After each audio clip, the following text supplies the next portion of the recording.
السلام عليكم ورحمة الله وبركاته. We have some new books. They are كيف تتقن الاجرومية، الرسول الله صلى الله عليه وسلم وأولياؤه، بيان الرسول صلى الله عليه وسلم لتوحيد الاسماء والصفات عند أهل السنة ومخالفيهم وأثر ذلك في العقيدة.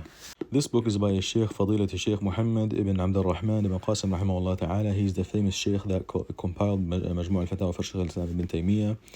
Him and his father عبد الرحمن ibn Qasim. He is also a known famous scholar. He was the one who wrote down and compiled the fatwa of الدرة الثانية في الأجوبة النجدية for علماء نجد, the scholars of Najd.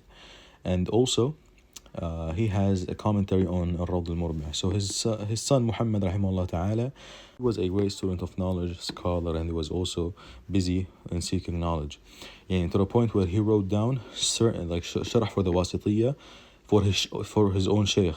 Like his sheikh does the sharh for on al-wasitiyya, he writes it down. He writes down the sharh for his own teacher.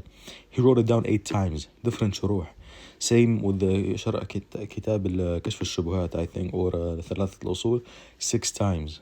Like the introduction about the scholar himself, Sheikh Muhammad bin Abdul Rahman ibn Qasim, is very beautiful, about 50 pages or so. Beautiful. And his own son, the muhaqqiq, he did the tahqiq of the book of his on his father's book. And the book, the name of the book tells you about it, and it's available on Shamila too. It goes over the household of the Prophet sallallahu alaihi wasallam, who are Ahlul Bayt, are the wives included, etc. Like yes, the wives are included from Ahlul Bayt because the Prophet sallallahu alaihi wasallam, he in Sahih al-Bukhari, I think it's muttafaq alayh too, he said that when you pray, send salawat upon his wives and his descendants. وأزواجه وذريته in the salat. So the wives are included in the household of the Prophet sallallahu alaihi wasallam. And he goes over the itra, and they are from Banu Hashim, etc. And everything that's included here in the cover.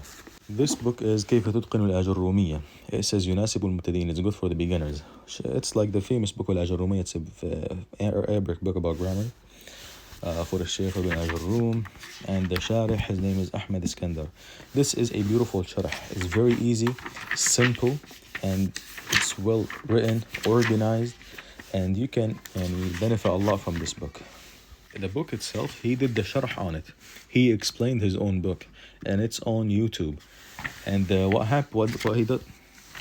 what he does is he brings what Ibn al-Room said, then he does the sharh on it. Then he mentions what Shinqiti rahimahullah ta'ala said about what he have explained, because he wrote down a poem regarding this matter, and this is the method that a lot of scholars actually use. So on and on. He mentions what Ibn al-Room said, then what Shinqiti, and he explains what Ibn al-Room means. So on and on for the entire book. And he has also some tables and graphs, and it's very good. It's very beneficial. It will help you a lot understand the book itself, al-Ajrumiyya, and you will memorize it easier because of the nazm. You don't have to memorize it all in one sitting. Tara 2 or 3 lines every day is more than enough. Don't stuff yourself with knowledge that you're gonna forget after a couple minutes or couple hours or couple days. Don't hasten in seeking knowledge, because the scholars, they literally spend their entire life learning until they became scholars. You're not going to become a scholar in a year or 2. Take it easy. Learn, be patient, and don't rush. Because trust me, I've rushed a lot in my life, and I did not benefit as much as when I took it easy, started learning slowly. There are some books that you can just read. It's okay to read them, and they are meant to read. And some books are meant to be studied and memorized.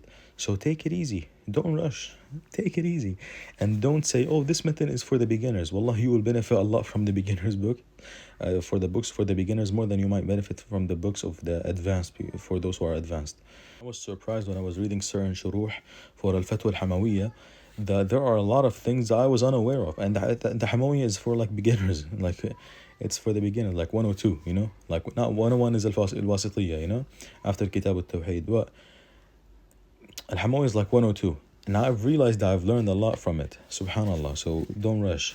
And then at the end of the book, he put the matan by itself, the matan for al-Ajurumiyya. Then what he did is he put the nazm for al-Ajurumiyya. So that's a very good thing. That's a very good. What's the difference between the nathar and the nadam? The nathar is just like written, like with it not organized, right? And here it's like put in a poem. That's the difference. But remembering the line, it helps you way better, because when you remember the line, automatically you remember the most of the stuff that you've learned. And when you understand things and you memorize another, and you combine between memorizing and understanding, you will benefit so much. Because some people, they understand but then they forget, and some people memorize and they forget or they don't understand. But when you combine between both and you do it slowly and you are patient and you're doing it for the sake of Allah subhanahu wa ta'ala, Allah subhanahu wa ta'ala will make it easy for you. And he has also other books here, like كيف تتقن النحو وكيف تتقن الصرف كيف تتقن البلاغة, and other books. They're beneficial حفظه الله تعالى. This book is بيان الرسول صلى الله عليه وسلم لتوحيد الاسماء والصفات عند أهل السنة ومخالفيهم وأثر ذلك في العقيدة. Simply clarifies how the Prophet صلى الله عليه وسلم clarified the tawheed for the names and the attributes of Allah subhanahu wa ta'ala from Ahl Sunnah perspective and from the perspective of their زنادقة يعني, and the hypocrites and the munafiqeen and different sects يعني, and the innovators in general. The book is huge. It's in 960 pages, and it simply goes over our position. Let me just show you the index. It's very detailed to a certain extent. Wait a second. Okay, so which I cannot even hold it with one hand, so read it yourself. Allah al-Musta'an.